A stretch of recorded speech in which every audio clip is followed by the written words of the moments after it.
Alright, it's time to start making front suspension components. I'm going to be making two of these. It's I think it's called a hairpin linkage or something that goes to the I-beam, which holds all the wheels and stuff on. So I've got me a sleeve, a 12mm bolt, a nice chunky bit of angle, and that's how it's going to look. It's going to bolt through there with nuts on this side, and that's what it's going to look like.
There it is. Those are finished. Bolted on there. I'm going to cut the end off this and put a Nylox nut on it. So I'll leave a thread or two. Bolted on. This one, I'm not sure what happened. I bent it somehow. Try to fix it, but it doesn't matter. It's fine. Just going to clean up the welds. Yeah, now onto the I-beam. It's gonna be fun. That was sarcasm, by the way. Here is my very crude drawing of the I-beam. Notice how they are different lengths. That's on purpose. So the bottom's going to be 500mm, and then I want about 100mm suspension travel. It's about that much, which is plenty. It's not like I'm going off-road in this thing. Then I'm going to have it sticking out about 180. That can be adjustable to get my wheel clearance for steering angle that I want.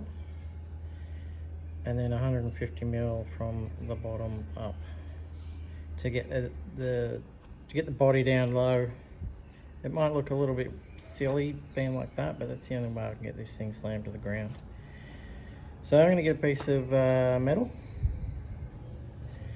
do a rough calculation of how much I need, chop off more than I need, hopefully.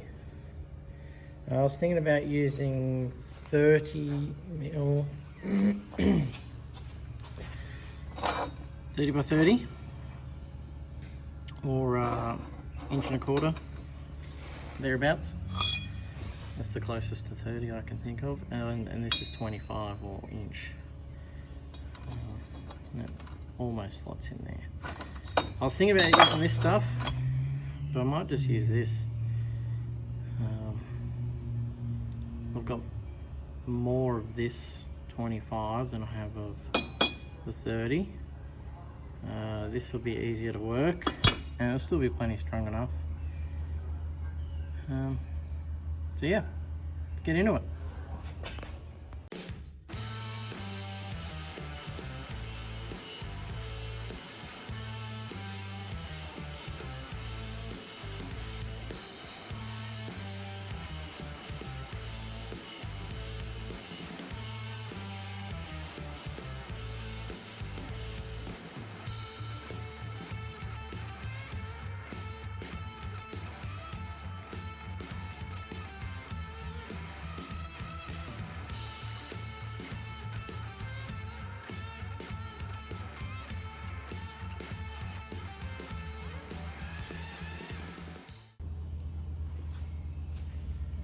Right, as you just saw, this thing just got crushed.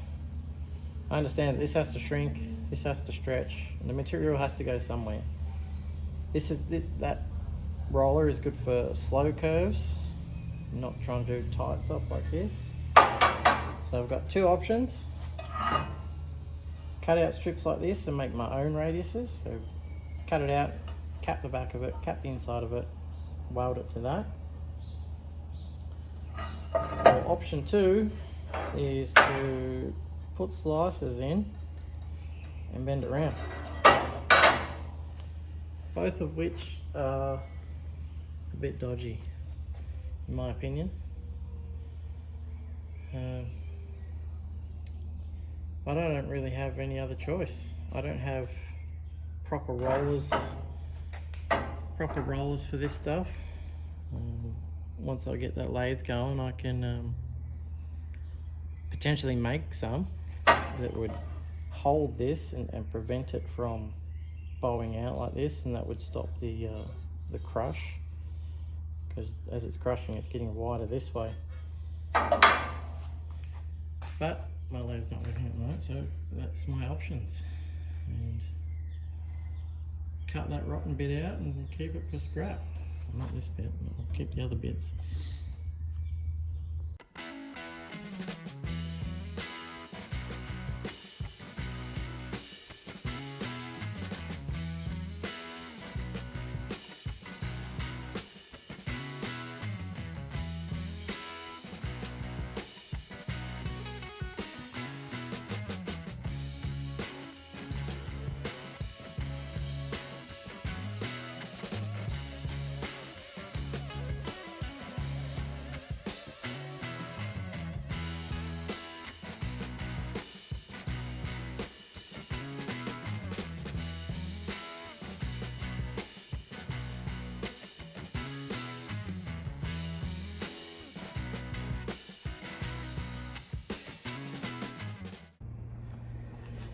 I went for option two.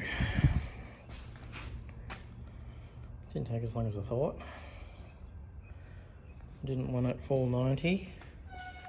I ended up using that disc that I was using the measure with, but it's probably about 7-inch radius.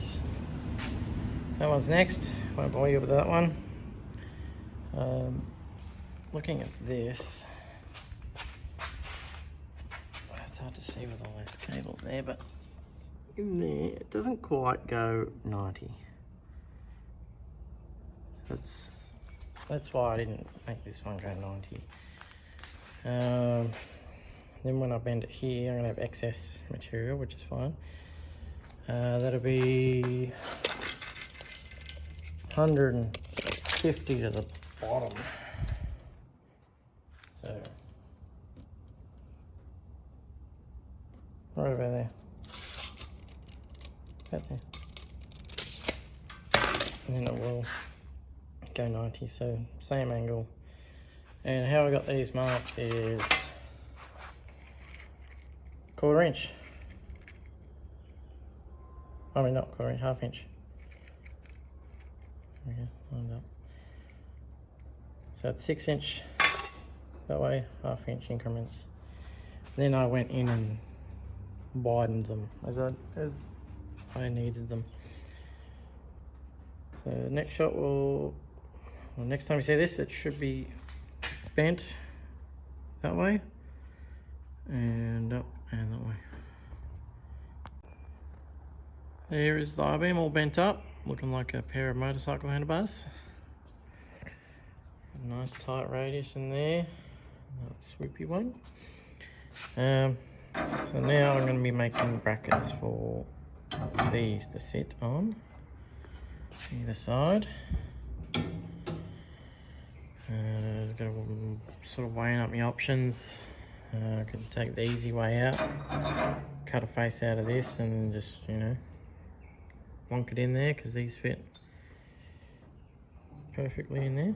A little bit of slot, which would be fine. So I'm going to figure out whereabouts they're going to be. If they're going to be up, they're going to be down, they're going to be level. Try and come up with some sort of cool design because they're going to be very much visible, just like these down here.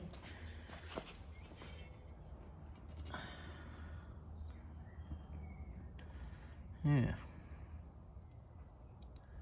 So that's what I'm going to be doing, making something cool, hopefully.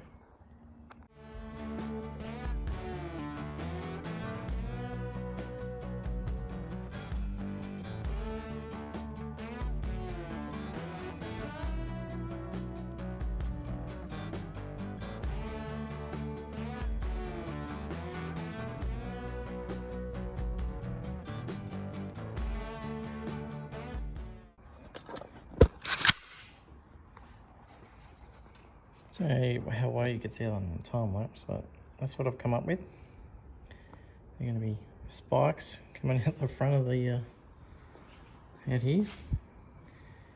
So I've decided to go center that up, and then there's going to be a spike, which I think will look pretty cool. They won't protrude past this, so you'll be standing in a pretty unlucky spot to get stabbed by one of these.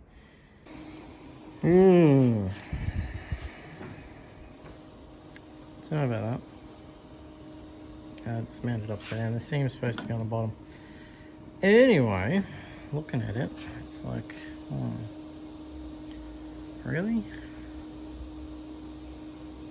Good thing I only made one.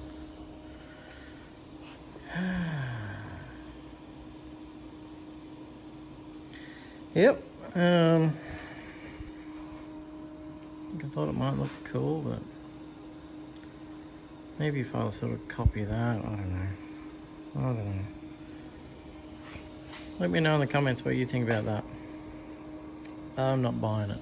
Remember, you'd be standing up here and go, what's that weird looking thing there?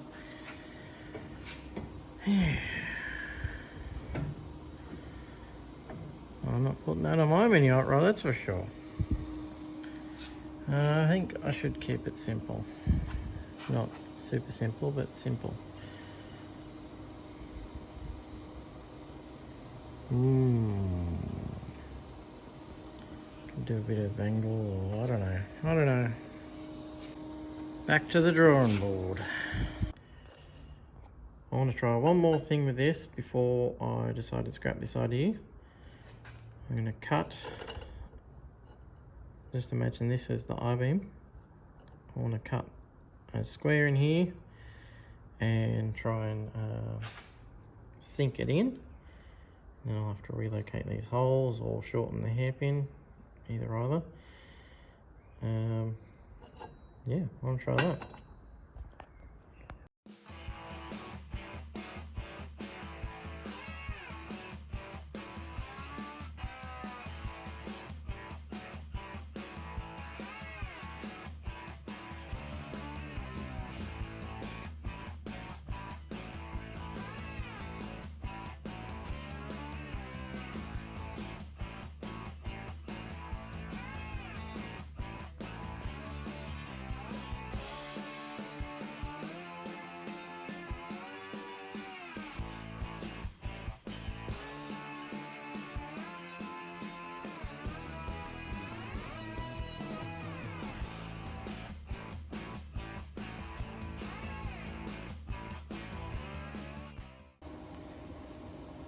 There's the round one, not too bad, and the pointy one.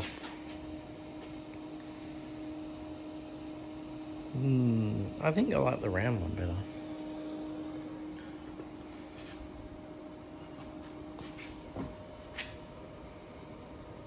Yeah, I like the round one better.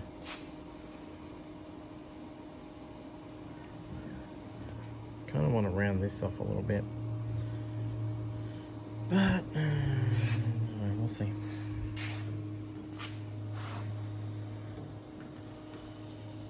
Let me know in the comments what you think. Good, bad, ugly, doesn't matter. Comment. I appreciate them all. Yeah. I'm leaning towards this one. The round one.